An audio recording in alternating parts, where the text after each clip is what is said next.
خبر عاجل الآن، القبض على التيك توكر ياسمين صاحبة أكاونت ياسمين تخلي الحجر يلين، وما اكتشفوه بعد القبض عليها كان صادم.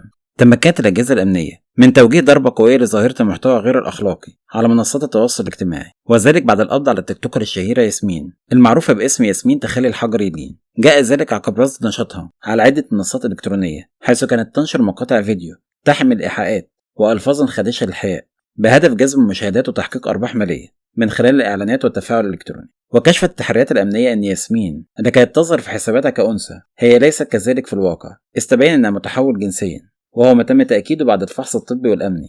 وعثرت قوات الأمن بحوزتها على أدوات جنسية وأجهزة إلكترونية تستخدم في تسجيل وبث هذه المقاطع المخالفة للقوانين، هذا وأحيلت المتهمة للنيابة العامة التي باشرت التحقيقات معها، في حين تم التحفظ على هواتفها المحمولة وأجهزة الحاسوب الخاصة بها لفحص محتوياتها بدقة، بالإضافة لمراجعة حساباتها على منصات التواصل الاجتماعي للتعرف على مدى حجم نشاطها وعدد المقاطع المنشورة والشبكات التي قد تكون متعاونة معها. تأتي هذه الخطوة في إطار جهود وزارة الداخلية لرصد ومكافحة كل من شأنه المساس بالقيم والأخلاق العامة في المجتمع المصري، وضبط كل من ينشر محتوى مخالفا للقوانين والآداب. والحد هنا كان الفيديو خلص، إلى اللقاء في فيديو جديد وخبر جديد.